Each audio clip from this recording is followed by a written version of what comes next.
Hi, everyone, and welcome to SBM's Small Business Briefing. I'm Sarah Miller, Vice President of Marketing and Strategic Communications.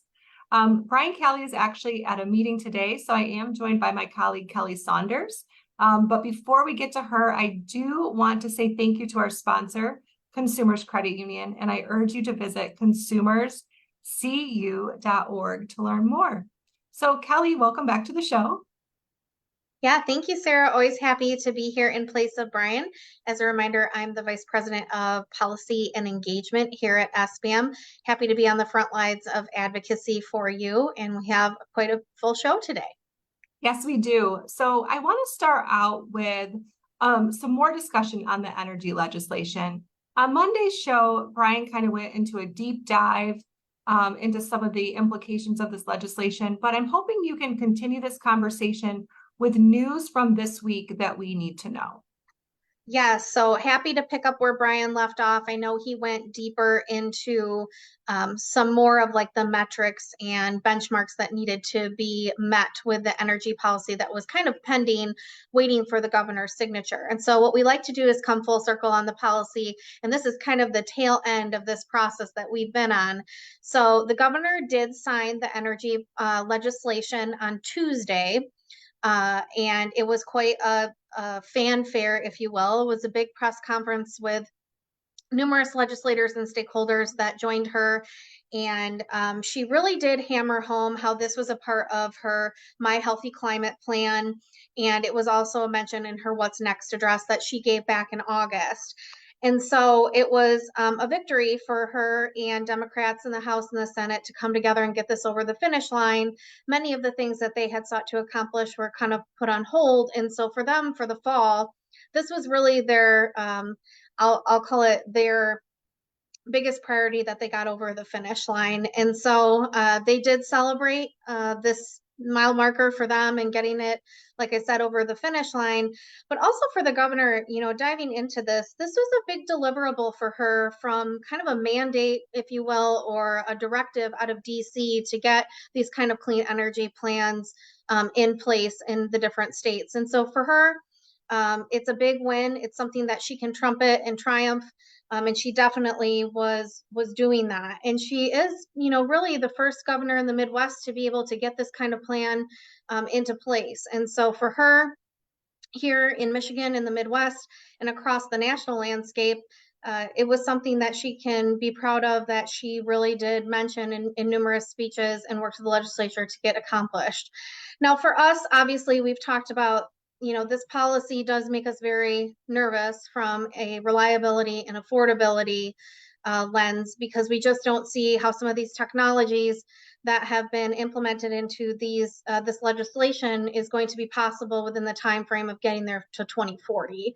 And so while the messaging from the governor's team and from the legislature is that this will be affordable and reliable, we're skeptical on that, and we are going to continue to be until technologies come further along. And so we will be watching closely as this moves forward and these plans are implemented. But the last point I will make on this is that one of the main messages coming out of on Tuesday after signing the legislation was that this is going to create 160,000 good paying jobs. We obviously want good paying jobs for people who live here in Michigan, but also when we're talking about population decreases here in Michigan and those jobs coming to Michigan, where are the people to fill those? Because in some instances in these fields, these are very technical jobs that need to be filled. And so as we move forward and see how all this unfolds, we'll be watching it quite closely and keeping you updated. But as of Tuesday, the governor has signed the legislation into law, and now we move forward. And we just wanted to provide the update in totality for you so that you know that, first of all, we're on it, that we're watching it, and we will make sure that we are reporting out on these different benchmarks that will be sought to be met, and we'll see what they're able to do. And like Brian said on Monday, we'll probably have another bite at the apple with this one. And so we'll be right on the front lines to be able to do so. All right, well, appreciate your insight too, Kelly, and the work you and Brian are doing on behalf of our members. So speaking of energy, I actually want to introduce one of our colleagues, Brandon Molaski, to talk a little bit about SBAM's Energy Solutions Program. So here at SBAM, we have been assisting small businesses with their energy efficiency projects for, I think, about 7 years now. And we've really been able to save members quite a bit of money and energy. So I've asked Brandon to join us today. Brandon, welcome to the show. Why don't you tell us a little bit about your role here at SBAM? Yes, absolutely. Thank you for the introduction, Sarah. Like Sarah said, my name is Brandon Molaski. I'm the energy advocate here at SBAM. And a lot of what I do out in the field, week by week, I travel Tuesday through Thursdays to visit our members and address their energy needs, what they have, concerns with their local utilities or facility management. And when I come out to their site, I work with them and we start the assessment with a sit down and go through the process with any concerns that they have regarding their energy needs. A lot of what we can do here at SBAM 2 during these assessments, since we're networked so well within our memberships and also the trade ally networks through consumers and DTE. We work a lot with the contractors that are involved in the consumers and DTE energy programs. And because of the relationships that we have with them, we can help work with our members and the concerns that they have. We can help expedite any questions that they have, work with the application process, energy advisors that are working with consumers and DTE, and also bring program awareness to them while on site. A lot of programs that they're not aware of, we are happy to inform them of those opportunities and help bring more incentive options to the table. Yeah, I think one of the value propositions is our ability to kind of walk a member through the entire journey. When this program first began, we heard a lot of times that, oh, we did have an assessment and they handed us this big, thick booklet of recommendations, and it just was overwhelming. So I think that's really what we're able to do is really kind of walk them through that whole journey. So can you talk a little bit about the process you go through too, and how people can actually get an assessment? Yeah, absolutely. First, to get started with the assessment, you can reach out to my colleague Chad or myself on the website. From there, I'll come out and visit your location anywhere in Lower Michigan.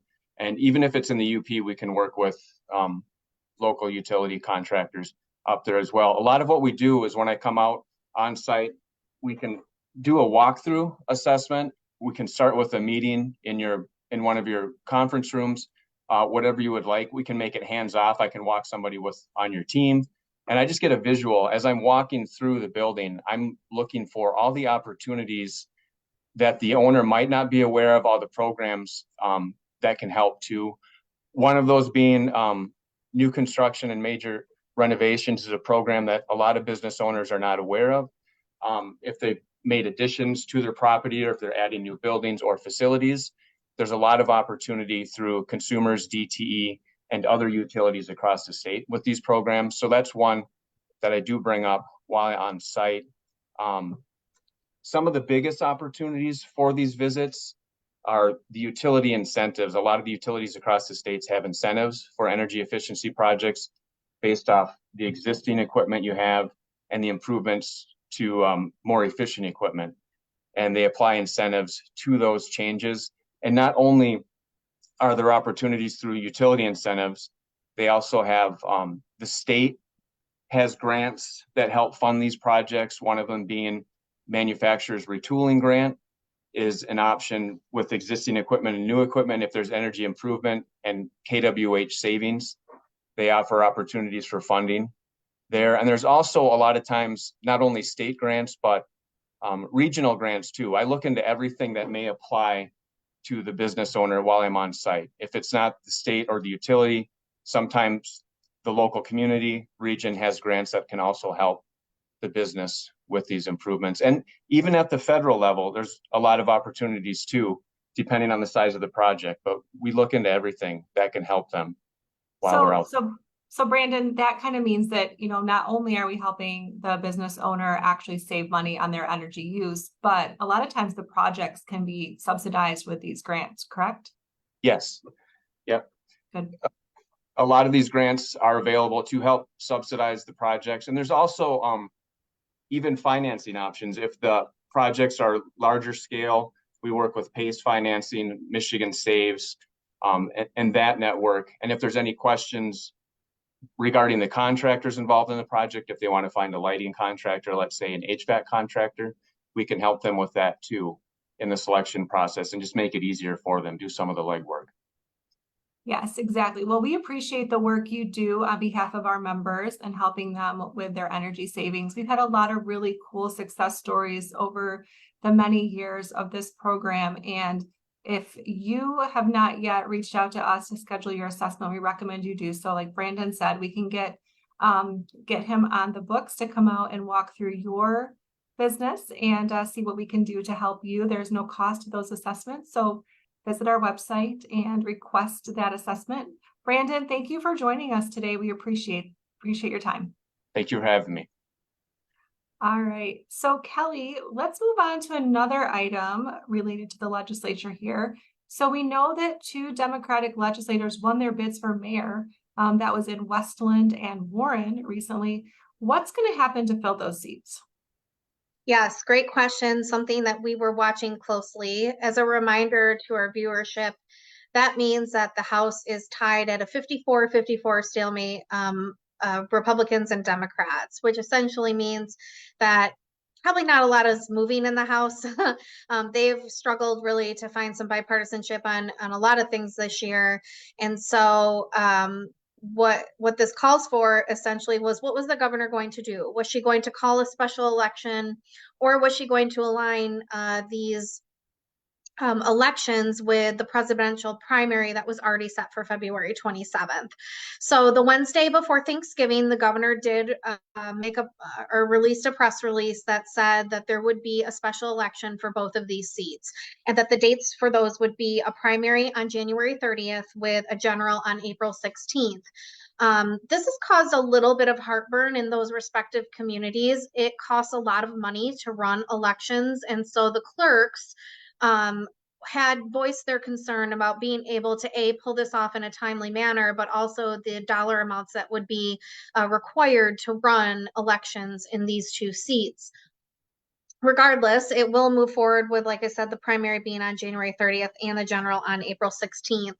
And so the timing of this is very interesting, though. With the special election called and those dates set, you have to have a certain duration of time for a filing of those candidates, and then also the primary election. So announced on Wednesday, and if candidates wanted to seek these 2 seats, they had to file by 4 p.m. the following Monday.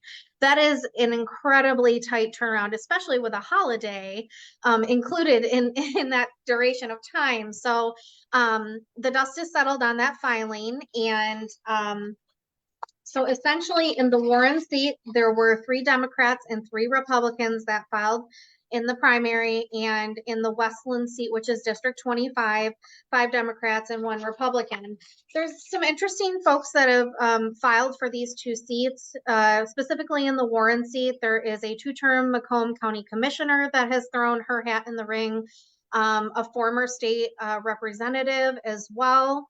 And then on the Republican side within that seat, someone who ran the last time in the primary, unfortunately did not win, but is seeking this seat again. And then in the Westland seat, on the Democrat side, they have someone from the Michigan League of Conservation Voters that is looking at it, a staffer who currently serves under Congresswoman Rashida Tlaib, and then several of their current Westland City Council members that are seeking this seat, along with a school board member in that community. So there are many people that filed that seem to represent currently those communities.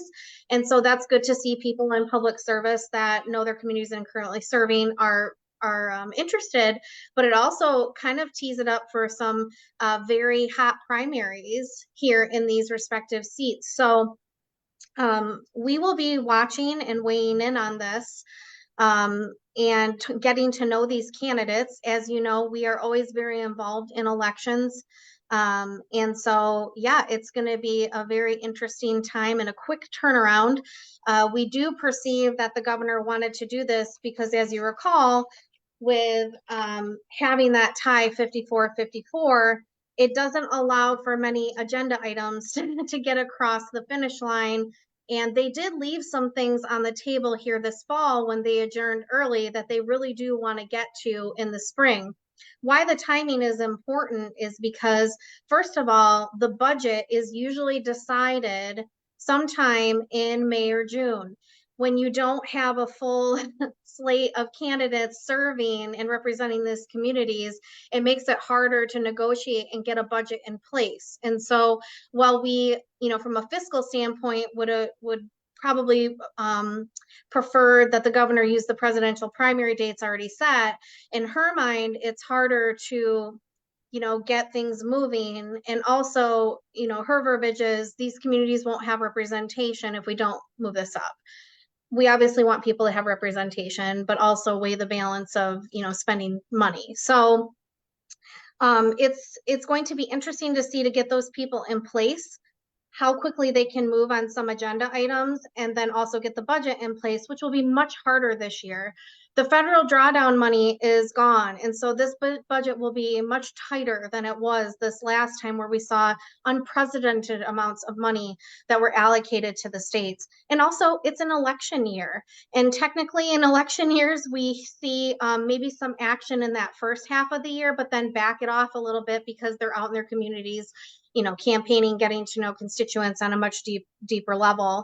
So while we anticipate, even though the tie is going to be 54-54 until this election process, gets set and those two new members come into the House of Representatives, we do anticipate that they will still be here in Lansing, having committee hearings, hearing, certain things on bills, doing meetings, probably having session, but not moving much out of the chambers.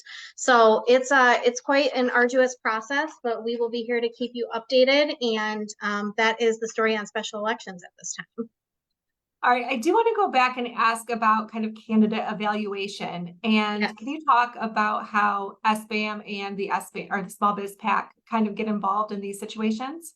Yes, so we are very fortunate to have what we call the SBAM PAC board, and these are small business owners that are appointed to this board by our SBAM board, and they we as staff help collect questionnaires about the issues that are most important to us here in Lansing, and then those are turned over essentially to our PAC board to evaluate, to see if there are people in the race that best represent the small business voice, or would represent this the best of their ability, the small business voice here in Lansing. And so we will be engaging in these special elections to see if we can identify and recommend and endorse folks that would be good ambassadors for small business here in Lansing. And so we definitely will make sure to keep you apprised on if we are able to identify those people. But as a reminder, it isn't SBAM staff that decides who we endorse in the political process. It is decided by your peers, small business owners, that do the vetting and say, these are the people that'll best represent us in Lansing. And that's why our organization is so special, is because we take our lead from you and hearing from you on who the best people are to serve in this capacity. So we will be gearing up and making sure that we properly do our legwork to inform those board members, and then let them decide whether or not these are people that they would deem worthy to be serving here in Lansing. All right, well, thanks for sharing that process. Obviously, we will continue to keep everyone updated. We'll have announcements on our website and in our newsletter. So if you are in those areas, you can support the candidates that we deem pro small business. All right, Kelly, next up is some department news. Let us know about a new department formed by Governor Whitmer. Yes, so if you recall back in July, Governor Whitmer decided to create a new department called MyLeap, which was Lifelong Education Agency, essentially. And it was a way to take some of the programs out of the Department of Labor and Economic Opportunity, excuse me, and the Department of Education, and to create this lifelong education agency. And so that is set to take effect tomorrow based on her announcement and the budget allocation. And so it's very interesting. She has not appointed a department director yet for this specific department that is set up for tomorrow. My guess is that since it is going to be enacted tomorrow, that we may get an announcement either today or tomorrow. And so we will look for that. But also for that directorship, I just want to note that that person will have a seat in her cabinet, and will oversee education functions. And then also that is obviously important because this person would be appointed by her. In the Department of Education, the state board chair, he is not appointed by the governor, elected by the State Board of Education. So that's an interesting dynamic in this whole change. So the reason why we care specifically about this department is that it's going to be housing other agencies' functions, like I mentioned, like preschool, childcare, education, and scholarship administration. But some of the key programs that we care about, Reconnect, which we've talked about a lot on this show in our advocacy efforts, and also TriShare will be moved over to the MyLeap department. So we are looking to have a robust and healthy relationship with whomever is going to be leading this department, because those are two things that we will continue to care about moving forward, specifically in the budget process, but also in its function as a whole. So we will be watching this closely to be able to see how we can engage and how we can help shepherd through good policy when it comes to these different programs. So I just do want to note too that when the governor announced this department, she specifically said that there would not have to be extra money allocated for this department. They were going to pull from the Leo budget essentially, but towards the end of the session the legislature was in before they adjourned, they did allot $6.5 million in a supplemental to be moved over to this department. That will help stand up this new department. It goes towards 6 unclassified staffers and 30 classified full-time employees. And so while we do anticipate that it will take a while for this department to get set up, that's a good chunk of change in order to get things moving. The supplemental did not get immediate effect. So the ironic part of that is that when they're stood up tomorrow, they actually won't have the funds to run the department because it didn't get an immediate effect. So I'm confident that they are working that out however they best need to, but nothing like opening up a new department with not having any money in your bank account. So we'll see how that goes. Right. Well, Very Kelly, thanks for that update. I'm really glad we have people like you and Brian and Jacob on our team monitoring all of this, so our members can stay up to date on the latest and greatest. So Kelly, on Monday, Brian and I didn't really get a chance to talk about Small Business Saturday at all. And as a fellow shopper, I thought maybe you and I could share a little bit about our Small Business Saturday purchases. So do you want to go first and kind of share what you were able to I do. I love this. This is so fun.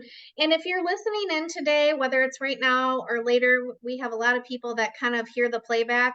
Drop in the comments like where your favorite small business Saturday purchase was. We would love to share that with each other. And many of us travel the state or we're in different regions. We want to know what's your favorite small business place to stop into. It's such a fun thing to celebrate and something new to happen upon. So I'll stop blabbering and talk about my favorite. I do love retail and I'm like a professional shopper on the side, if you will. But my favorite thing on Small Business Saturday is I was getting together with some family and I stopped into the best donut shop in West Michigan, none other than Marge's Donut Den. And so if you live in West Michigan like I do, you know what I'm talking about. And if you live there and you have not been there, please visit Marge's Donut Den. It is the best donuts on the face of the planet. So I think I'm a little bit of a donut connoisseur and I haven't had Marge's yet. So on my next trip that direction, I'm going to have to stop. So thanks for the hot tip.